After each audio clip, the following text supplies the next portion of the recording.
Hello everyone, I'm Brian. Today I'm going to be reacting to a spiritual cure for hate, racism, and casteism. That's a new word for me. Manisha Panchakam. I definitely probably mispronounced that. So, this is very interesting. To me, I mean, I wouldn't necessarily disagree. And I think another issue, actually, which I do think this form of way of life or a spiritual way of life would actually cure, I think, one of the biggest issues, and I have a feeling, I won't say developed countries, but in developed areas, because it's not just a developed country would have this issue, much like a lot of perhaps developing countries. There are certain cities that are very much up to par, or whatever you want to call it, like very luxurious, just because it's where a lot of people is. There's a lot of technology, a lot of growth in cities, like pretty much like in capital cities and stuff. And I have a feeling these areas are also suffering from, I guess, what a lot of developed areas tend to suffer. I'm making that assumption. And I wouldn't doubt, I don't think anyone would necessarily disagree with me, but in America, there's a mental health issue. And I think spirituality will definitely cure that too. Not only just hate, racism, or casteism, but also mental health in general. I mean, I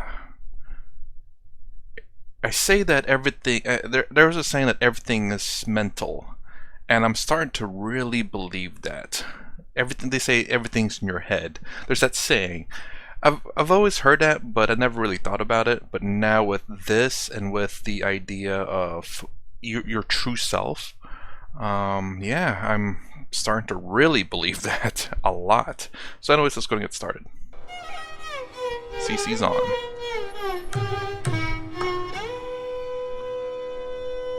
Casteism.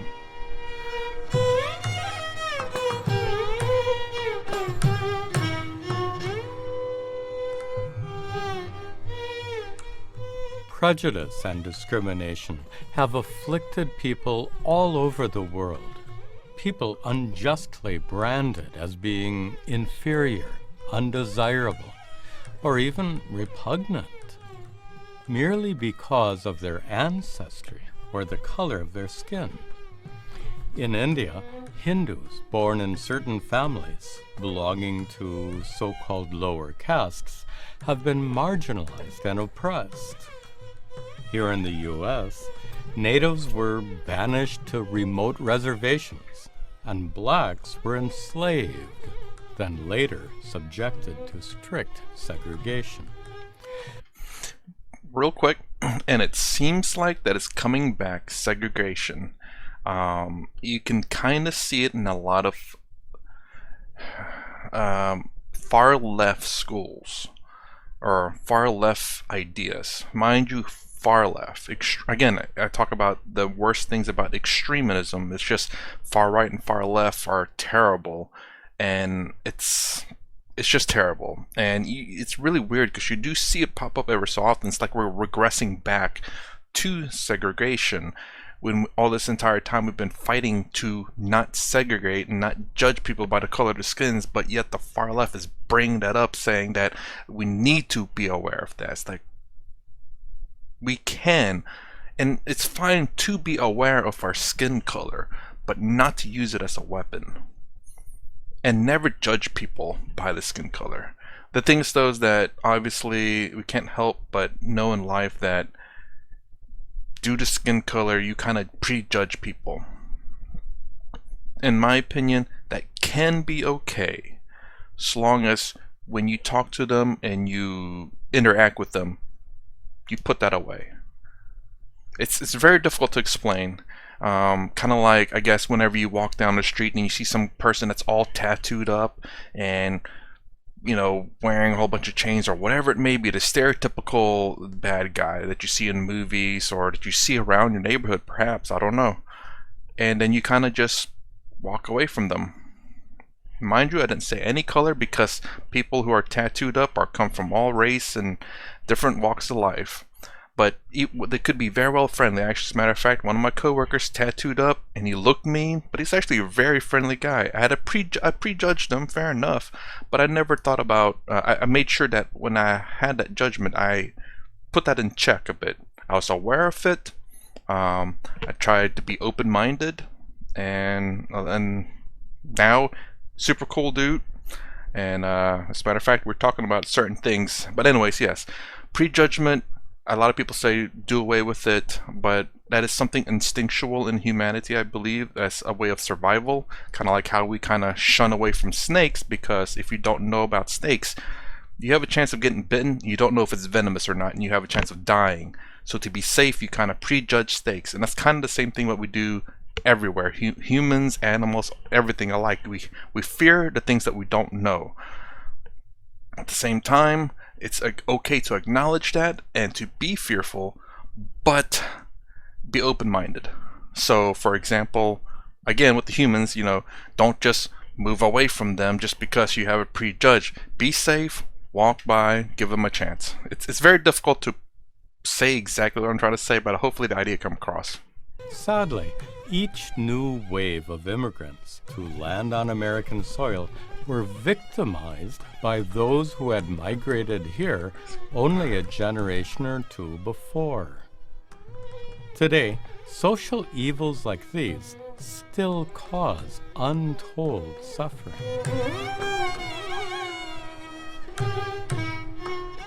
Prejudice and discrimination have been addressed again and again by governments, by major religious institutions, and by various social organizations.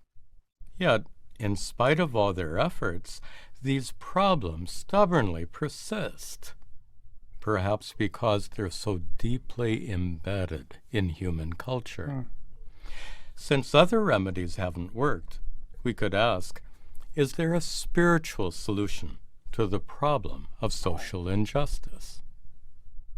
A possible answer can be found in Manisha Panchakam, a short Sanskrit hymn composed by Shankara, the famous 8th century teacher of Advaita Vedanta, whose brilliant works were based on the wisdom of the rishis, the sages of ancient India.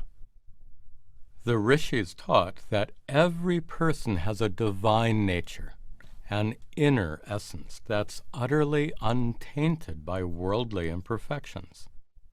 They called it the true self, Atma, and they described it as Sat Chit Ananda, pure consciousness that's unborn, uncreated, perfect, full, and complete. That consciousness happens to be your own awareness. The awareness that enables you to perceive the world. The awareness by which you know your innermost thoughts and your deepest emotions. To discover the true divine nature of your own consciousness is to become enlightened. And that's the goal of spiritual practice, as taught by the rishis. When the teachings of the rishis lead you to discover your consciousness to be fundamentally divine, you'll simultaneously realize that the very same divinity is present in every conscious being, in every single person. After gaining this insight, it's absolutely impossible to judge anyone as being inferior or undesirable.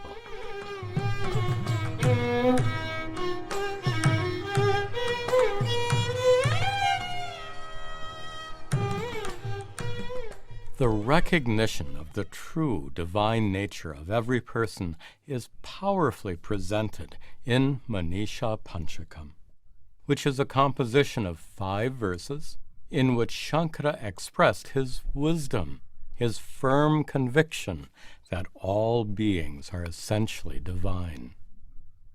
There's a remarkable story about how this work came to be written. At one time, Shankara lived in Kashi, a sacred city on the banks of the holy Ganges River, a place that's believed to be the earthly abode of Lord Shiva. The British called it Benares, and we now call it Varanasi. Early in the morning, Shankara went to bathe in the river, accompanied by some of his students. This purifying bath was considered necessary before they could perform their daily rituals of worship. While returning from the river, they were confronted by a Chandala, an outcast, a so-called untouchable. According to orthodox religious rules, contact with the Chandala would make them ritually impure and prevent them from carrying out their daily worship. So Shankara told the Chandala, "Gacha, gacha, go away, go away."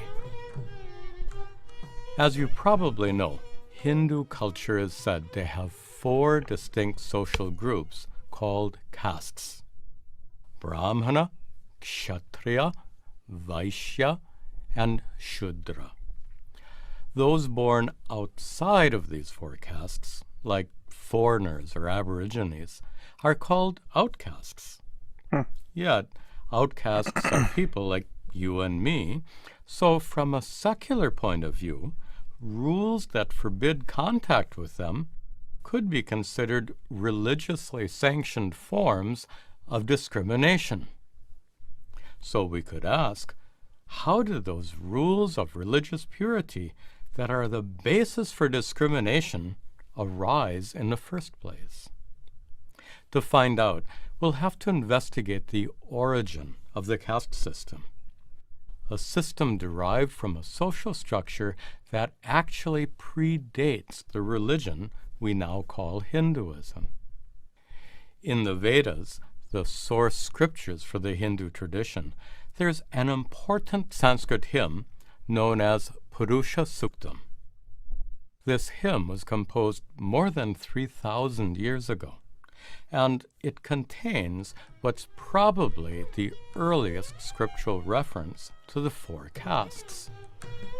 It asks, how did the Lord create the world? It answers using wonderful symbolic imagery. The Brahmin priests came from his mouth, and from his arms came mighty kings. The merchant sprang forth from his legs, and from his feet the laborers.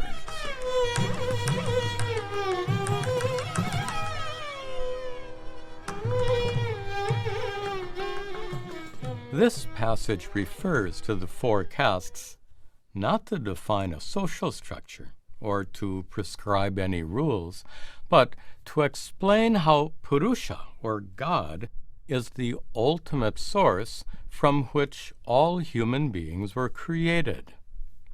At the time this hymn was composed, people happened to belong to one of 4 already existent social groups that we now call castes. The Brahmanas chanted prayers, so they're depicted as coming from God's mouth. The Kshatriyas bore weapons, so they're described as coming from his arms. Vaishyas were traders and farmers, so they're represented as coming from his legs.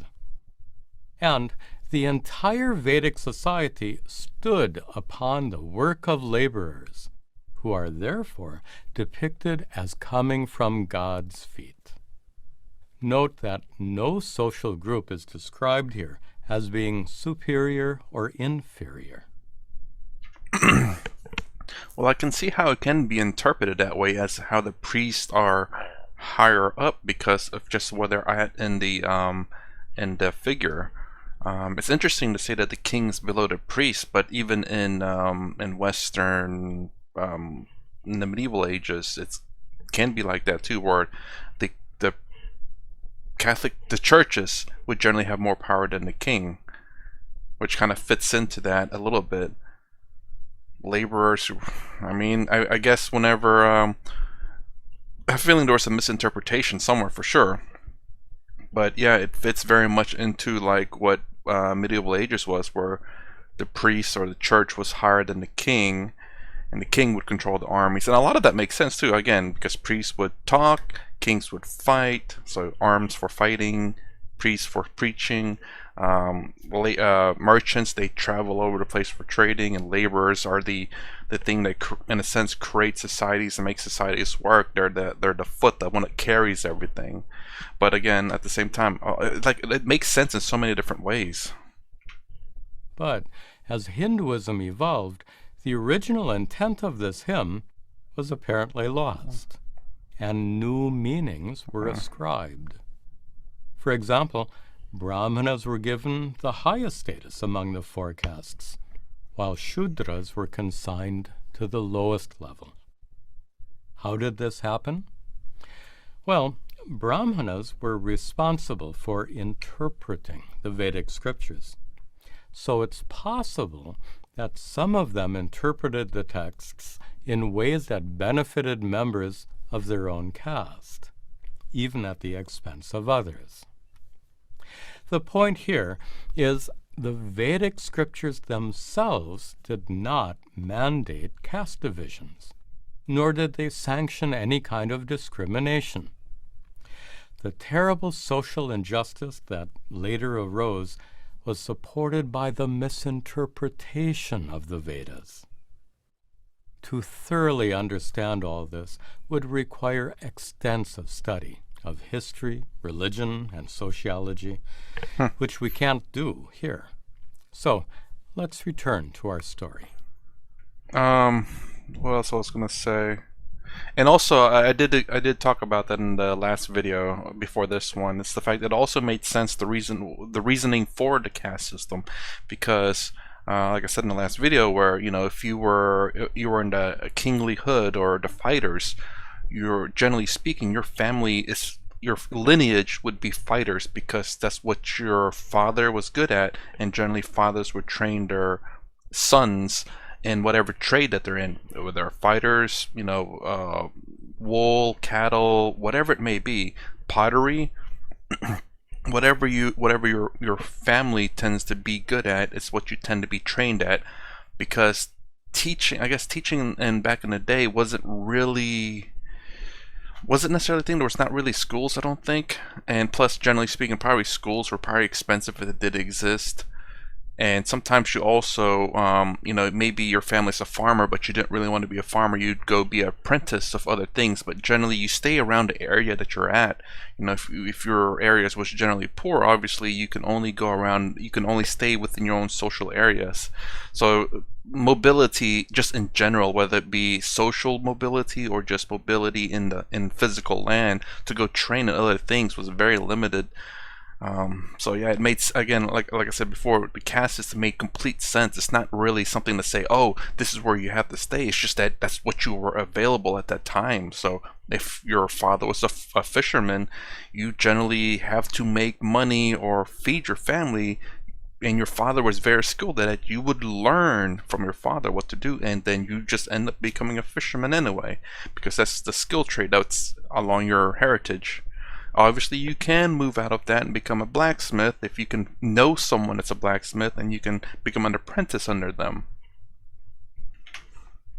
After Shankara told the Chandala to go away, he was amazed when the outcast replied in elegant, scholarly Sanskrit. Yativara, O great monk, bruhi gacha gacheti, when you tell me to go away, Duri kartum vanchasi kim. Exactly who is it that you want to avoid? Anamayat, anamayam. Do you want my body to move away from your body? Atava, or chaitanyameva chaitanyat. Do you want my pure consciousness to move away from your pure consciousness? Oof. According to the story, the Chandala was actually Lord Shiva himself, who I'm sorry. appeared in the guise of an outcast to teach Shankara an important lesson. I was going to say, this person was so wise to speak of him like that. Well, now it makes obvious sense. I mean, I was going to say, there's no way that this famous Guru Swami was taught by a low commoner or whatever it may be, an outcast.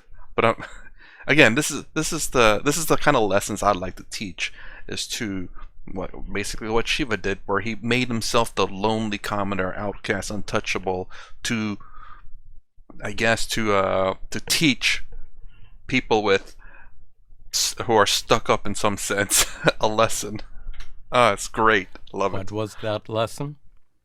The Chandala's body and Shankara's body were both equally impure. Both contained waste products and body fluids, considered by Orthodox religion to be ritually unclean. On the other hand, the Chandala's consciousness and Shankara's consciousness were both equally pure.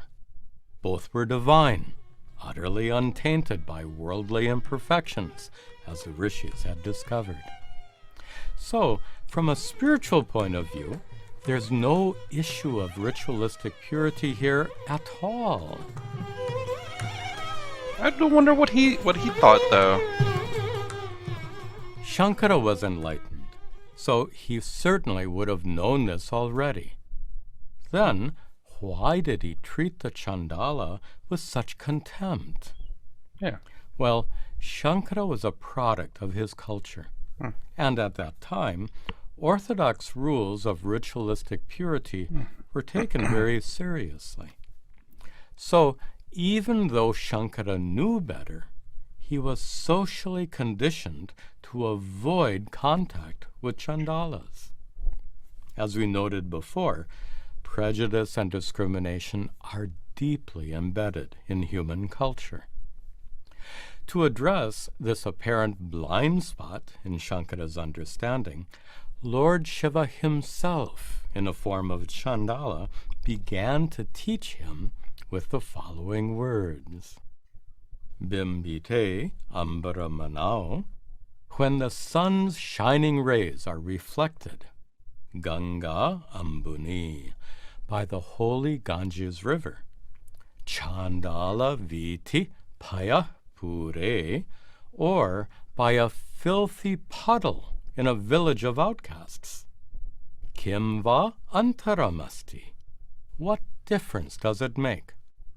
Sunlight doesn't get contaminated when it shines on filthy water, nor does it become more holy when it shines on the Ganges. Sunlight is completely unaffected by whatever it comes in contact with. And in the same way, the pure consciousness that abides within us all is completely unaffected by its contact with our bodies and minds. Whether we happen to be saints or sinners, the consciousness within us remains the same, immaculate, divine. Then the Chandala gave another example.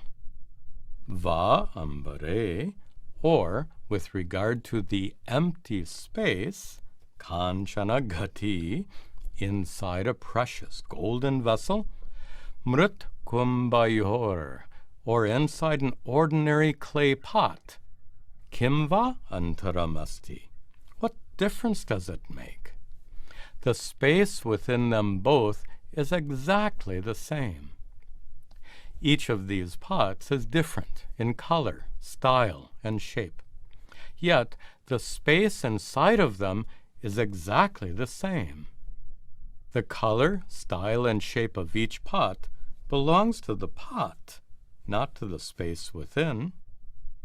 In the same way, the color, ancestry, and gender of your body belongs to your body, not to you. Your essential nature as pure consciousness, Atma, is not male or female, not Indian or American, not brown or white. Your consciousness is independent of all that. And there's another really important point here. Space isn't stuck inside these pots. Space can't be confined inside. So they're all filled by the same vast formless space that pervades the universe. In the same way, consciousness isn't stuck inside your head or confined to your body. After all, it's your body that has size and shape, not pure consciousness. Properly understood, consciousness has no size, no dimensions, no edge or boundary. That means consciousness is vast, limitless, all-pervasive like space. Therefore, the same all-pervasive consciousness is simultaneously manifest in you, in me, and in every living being. I will say that is the most difficult thing for me to, in a sense, not necessarily interpret, but to explain. How can I explain that to a materialistic way? And I don't think, the only thing I can think of is the fact, like I said in previous videos, is that Brahman, if we were to look at it in a materialistic sense, is that because we say that Brahman is all existence, not limited by time, space, or object. It is literally limitless.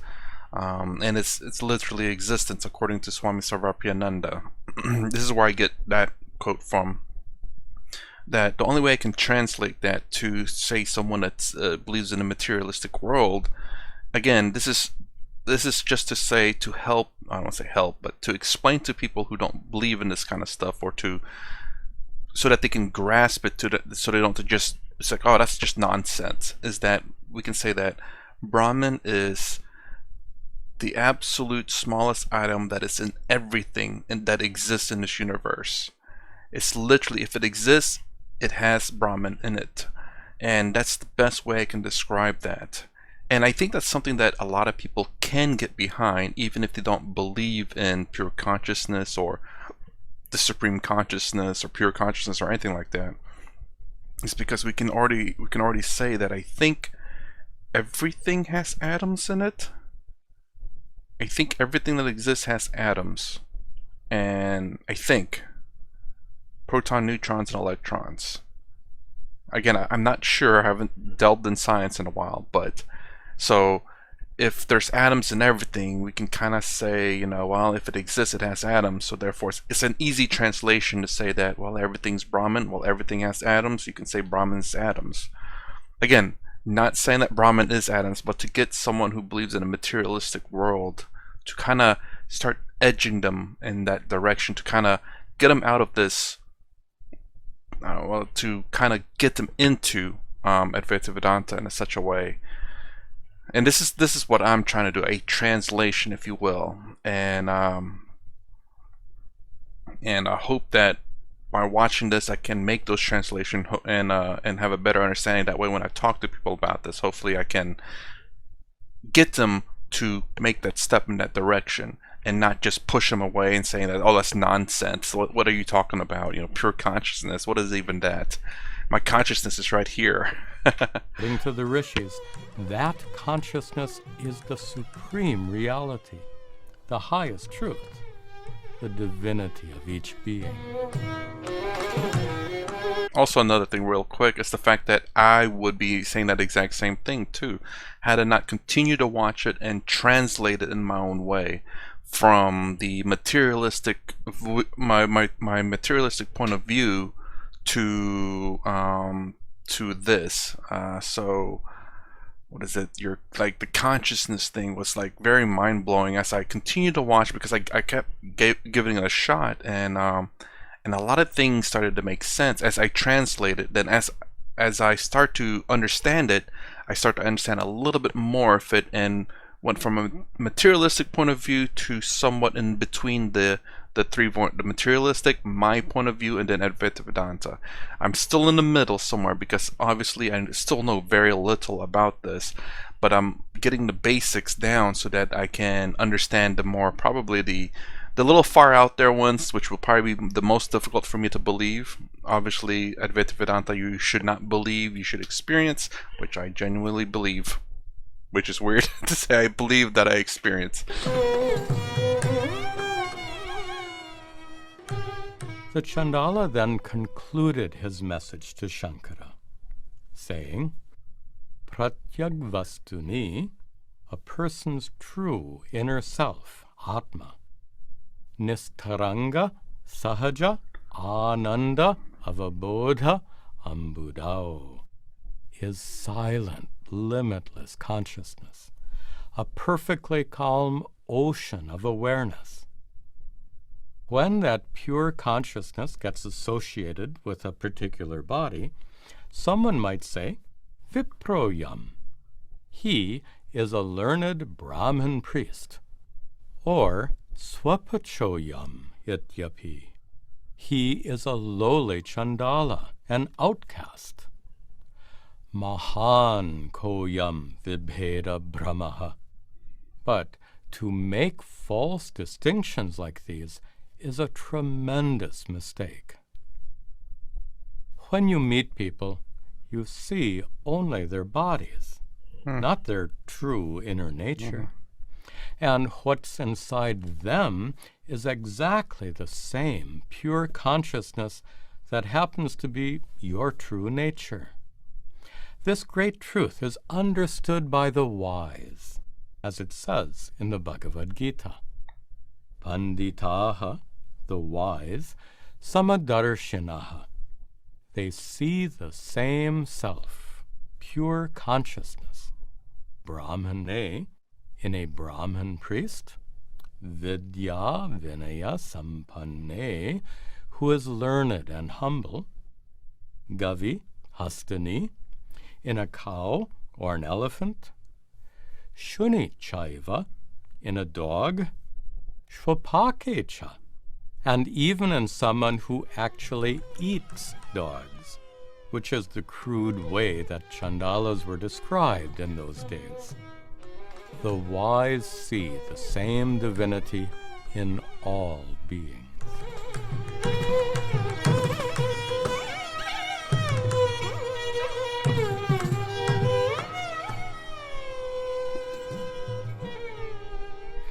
Now the question is, did Shankara even bother to listen to the Chandala's teachings? Or did he reject them as being the ridiculous prattle of an uneducated heathen? The answer is found in Manisha Panchakam itself.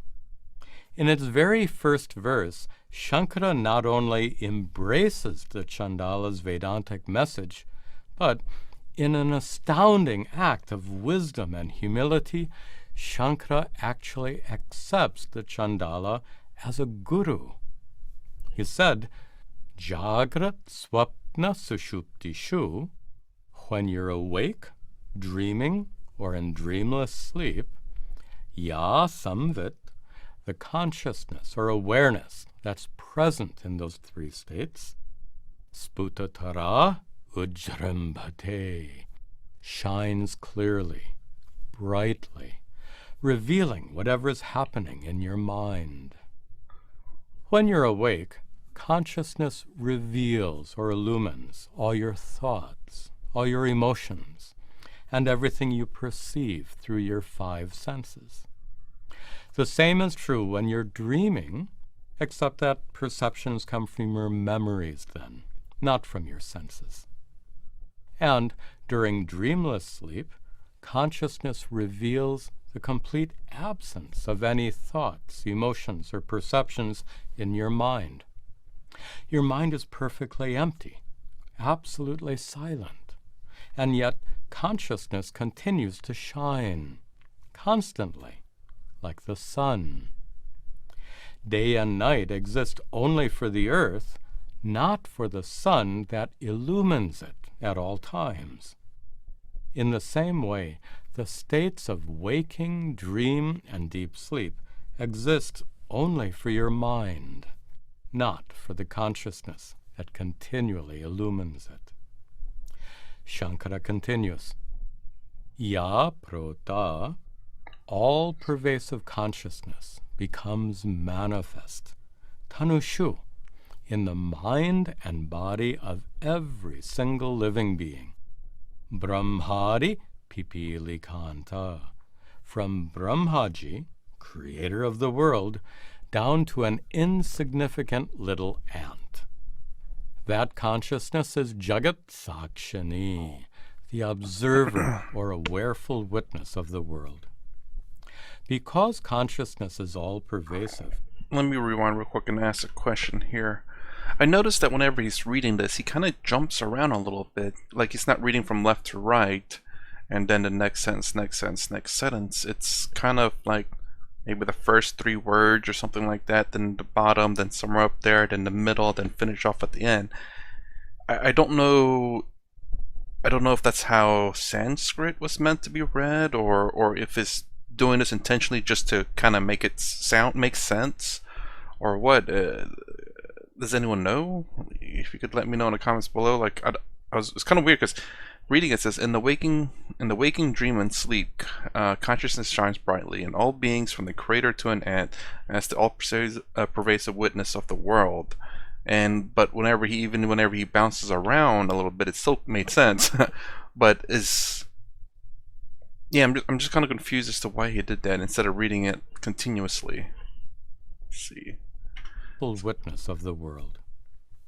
Because consciousness is all-pervasive, it simultaneously illumines the activities taking place in each and every mind, revealing everything that happens to be seen, heard, smelled, tasted, or touched.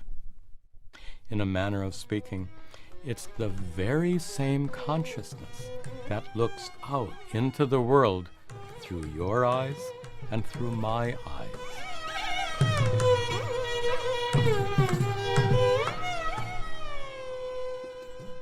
It's amazing how Shankara can express such profound truths with just a few carefully chosen words. Shankara freely draws on the vast body of wisdom passed down from the ancient rishis.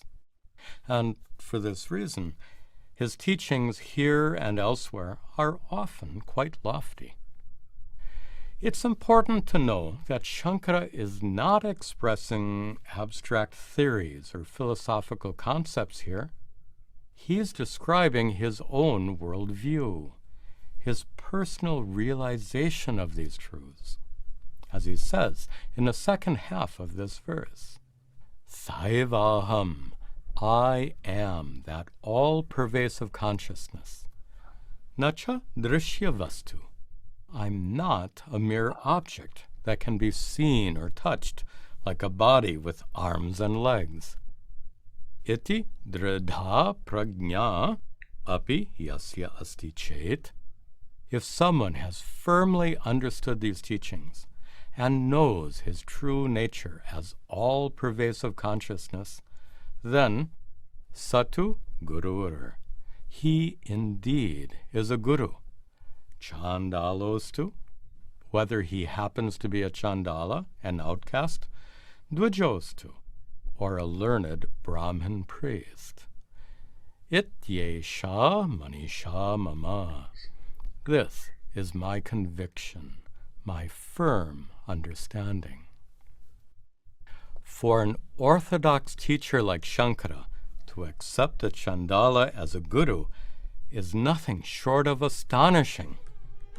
So when a revered and highly respected religious authority figure like Shankara accepts an outcast as a guru, there can be no justification whatsoever for caste discrimination in Hindu culture.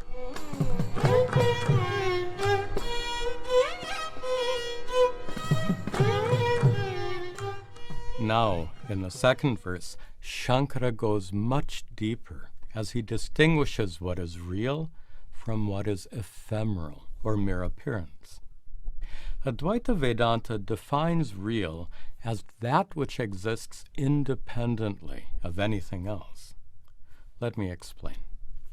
The existence of this pot depends on clay, but the clay's existence doesn't depend on this pot.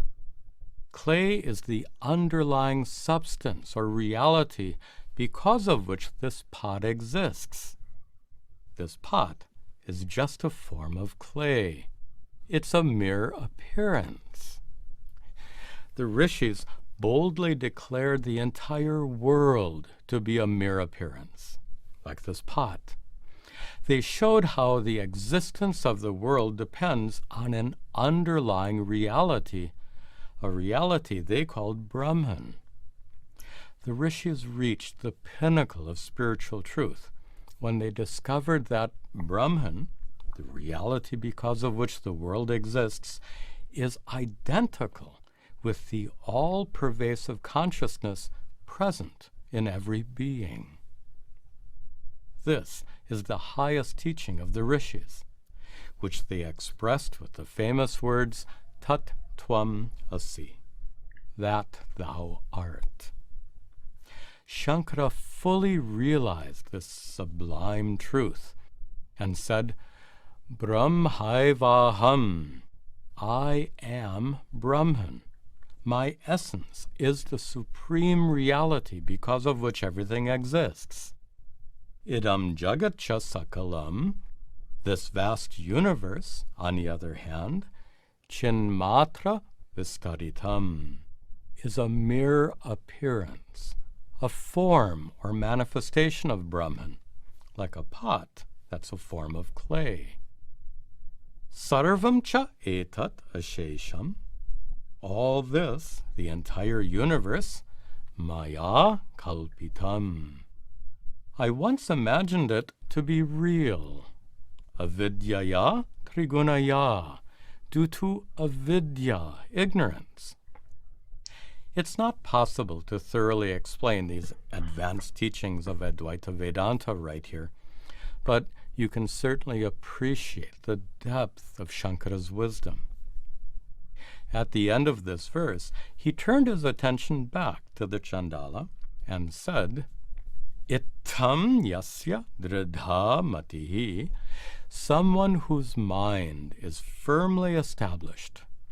Sukatare nitye pare nirmale, in this pure, blissful, eternal reality, the reality called Brahman.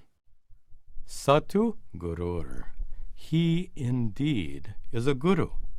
Chandalostu, whether he happens to be a Chandala, an outcast, Dvijostu, or a learned Brahmin priest.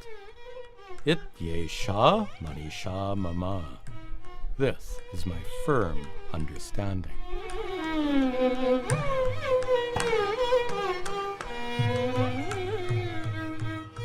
Then, in the third verse, Shankara explains how a guru's teachings can ultimately lead you to discover what the rishis discovered, the true, limitless nature of your own consciousness, Atma.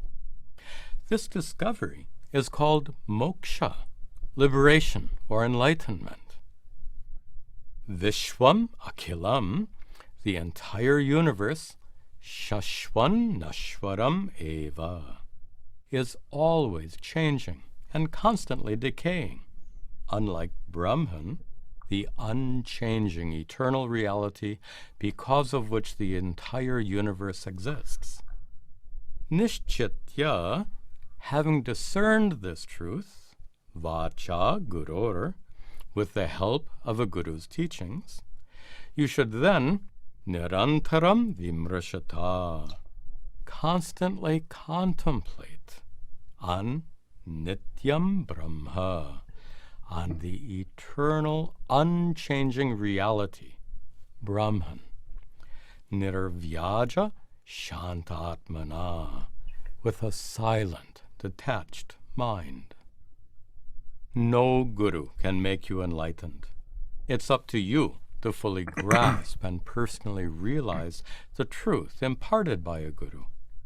A lot of deep reflection and meditation is necessary to assimilate these teachings. As a result of all that intense practice, pradahata, having burnt to ashes, bhutam bhavicha dushkritam, all your past karmas and the possibility of accumulating any new karmas, samvin maye pavake, in the blazing fire of spiritual knowledge, then swavapur your own physical body, prarabdhaya samarpitam, should be left to live out the remainder of its lifetime being determined by the laws of karma. Ityesha Manisha mama. This is my firm understanding. Here, Shankara describes enlightenment, or moksha, which literally means freedom, in particular, freedom from suffering. A guru's teachings can help free you from suffering by leading you to recognize your true nature as pure consciousness that's utterly untouched by suffering. A guru's teachings can also free you from any karmas that might result in being reborn into a life of suffering once again.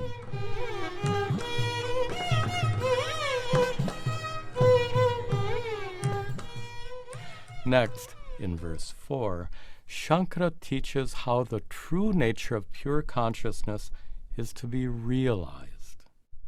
Tiryang nara devata bhir, all living things, all animals, people, and celestial beings, ya anta sputa grihyate. They all perceive within themselves aham iti, the feeling or sense of being a conscious being.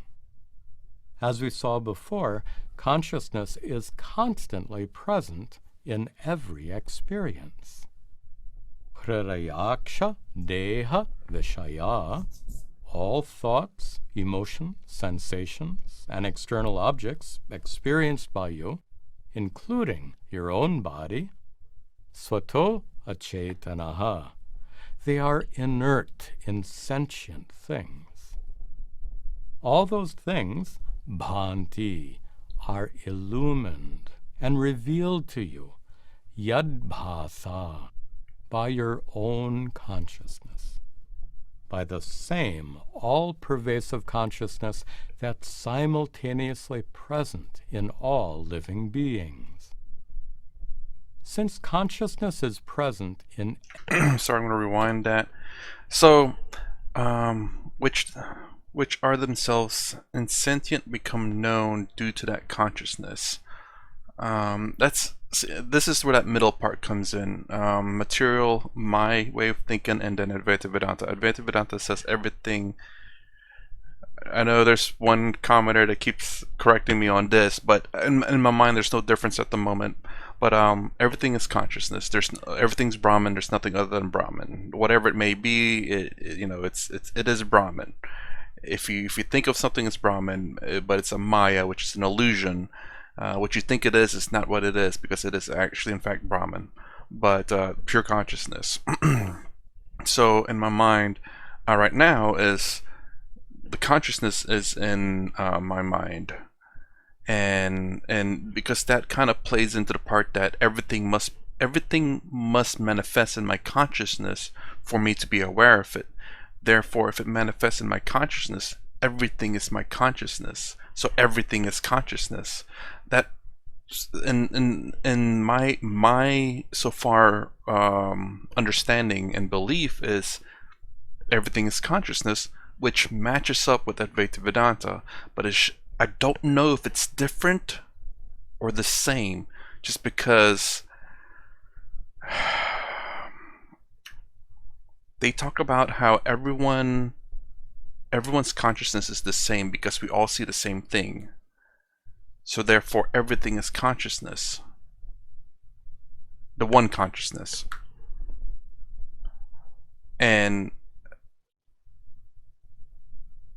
But I don't know if they mean that to be, there's this, I don't know how to describe it, that everything is this one consciousness that is all in all of us, that all of us are seeing, which I think that's what it means. But for me, that can also apply in my own thinking. It's the fact that everything that I'm aware of is manifesting in my consciousness, so therefore it is my consciousness that I'm being aware of. It's just these interpretations, these objects are Maya, but they're my conscious because they're manifesting in my consciousness. It's probably not describing it right, but hopefully you understand what I'm talking about. And that's the reason why I'm stuck in this part. This is my experience and my understanding of it. I don't know if they're both the same. I just see them as different, or they are in fact a little bit different. And I haven't made it. I so far have not experienced or don't have a deeper understanding as to then not believe this, but to believe in this. Because when I say believe, I mean through experience and or knowledge. Because I'm not going to believe in anything.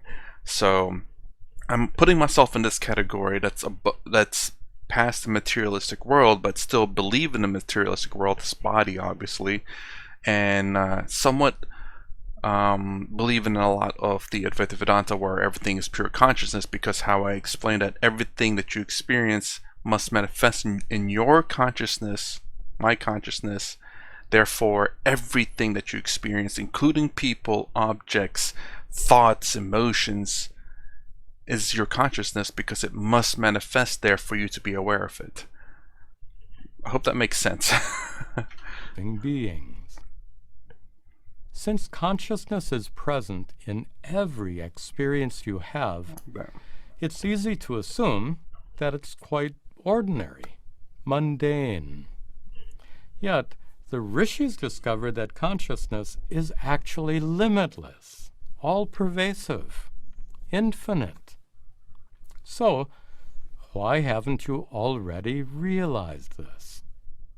Well, it's difficult to recognize the limitlessness of your own consciousness when all your experiences are limited. Everything you experience, the world, your body, your mind, it's all finite, limited. And those finite experiences can prevent you from realizing your true, limitless nature. Shankara compares them to little clouds in the sky that cover the sun and prevent you from seeing it. Tam spurtim, that limitless, infinite, pure consciousness, bhasyaihi, is covered or hidden by the limited finite objects you perceive. Pehitarka mandala nibham, like the shining sun hidden behind dark clouds. But a yogi, sada bhavayan, through much reflection and meditation, nirvritta manaso, undergoes an inner transformation in which his mind becomes completely fulfilled and firmly established in the truth revealed by the rishis. He gurur, he indeed is a guru, even if he happens to be an outcast. Ityesha Manisha mama. This is my firm understanding. I see him bouncing around. I think it's just to make it sound a lot easier to understand, easier to grasp, because I know a lot of, I guess, old texts, they tend to make it sound very, I guess, what we consider today very fancy, but it's just can be confusing because we don't talk like that anymore. So I'm guessing he's doing this just because it's another translation on top of the translation that he's already doing. I think right there he's kind of doing verbatim along with switching verbs and nouns, because I know sometimes to put verb, noun, or noun on verb, but not only that, but also translating the sentences themselves to make it sound better or easier to understand, actually. I see. I think that's what he's doing. I think you're supposed to read left to right, but... In the final verse, Shankara glorifies the deeply felt sense of perfect fullness, peace, and contentment that can be attained by discovering your true limitless nature. Yat saukya ambudhi lesha leshata, with just a little drop of the vast ocean of bliss, the ocean of limitless consciousness. Ime Shakra Adayo, various deities like Indra, the mythological king of the gods, nirvrita, must be satisfied or content.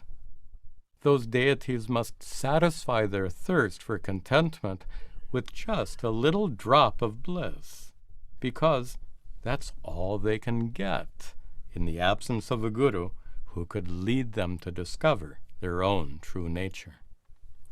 On the other hand, Munir, nirvritaha, an enlightened sage, becomes satisfied or content.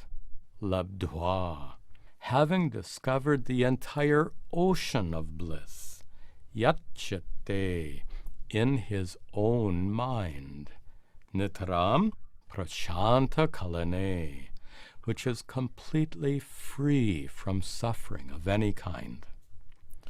Galita dhir, the enlightened sage, whose mind is completely immersed, yasmin nitya sukham buddhao, in that ocean of eternal bliss, na brahmavit, he is not merely a knower of Brahman, supreme reality, but he is in fact brahmaiva, Brahma itself, because he knows his true nature to be identical with Brahman.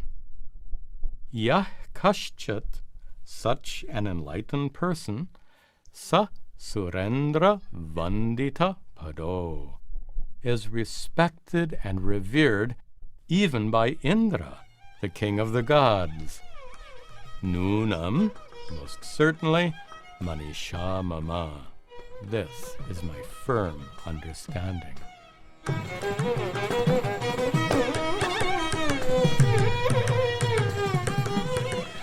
Manisha Panchakam may be short in length, but its vision of reality is vast. Here, Shankara clearly shows the true nature of every person to be the same, limitless, all-pervasive consciousness.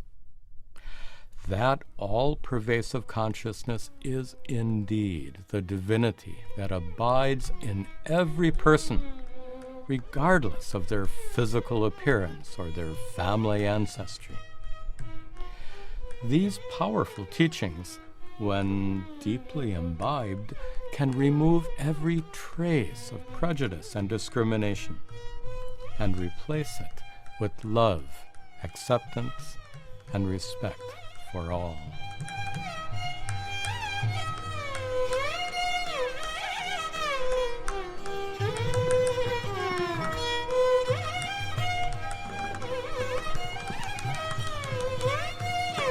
Okay, so what I said about earlier, I'm a realist here too. So I understand that some people can't just become all of a sudden enlightened, or cannot drop all their biases. But I hope the starting stepping of that, or the first step of removing that, is of course by acknowledging that you have it, and by of course what is it? Still partaken in that bias in some sense, but not to fully engulf yourself in that. So what I mean by that, it's like maybe you have a bias against certain foods, or that's a bit simplistic. Let's talk about people here. Let's say you have a certain bias against people who have tattoos because maybe every time you've encountered people with tattoos, you've gotten beaten up or whatever it may be. Then you'll have this obvious bias when you see a person with a tattoo, you just kind of go away, and so that's your bias towards them. Perhaps maybe you don't necessarily go away from them, or maybe you run into someone that you're talking out in public, is to give that person a chance. Understand you have a bias, understand that you want to get away, but in certain situations you can try to overcome that bias. It's very difficult, but at least it's a step in the right direction.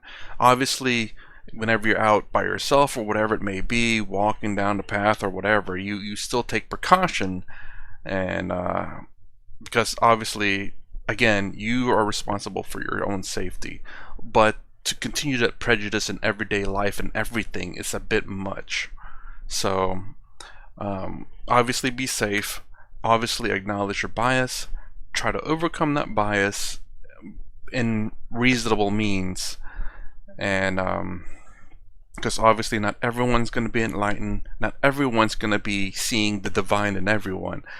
There are still evil people out there who are very selfish and will do whatever it takes to get what they want, and even if that includes harming people. So that's the reason why I am a bit realistic in terms that obviously we must acknowledge our biases. There's a reason why we have them, but not to let it just overcome you to where you're constantly. I guess it's kind of like Maya, where we're constantly seeing this limited experience. We can never see the limitless experience. Hmm. So basically, do not be engulfed in this bias by don't be engulfed by this bias. But as you're letting go of this bias, you'll see the unbiased. As kind of like how if we let go of this limitation, we can see the limitless. Huh. Same teachings in some sense, actually.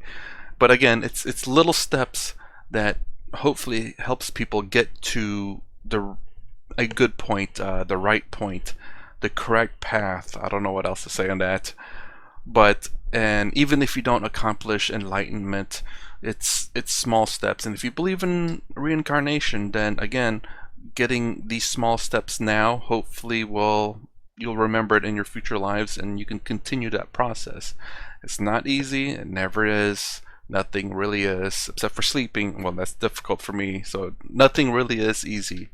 But small steps until you can get to that point. Forcing yourself to all of a sudden drop your biases immediately, I doubt. There's not very many people in the world that can ever do that.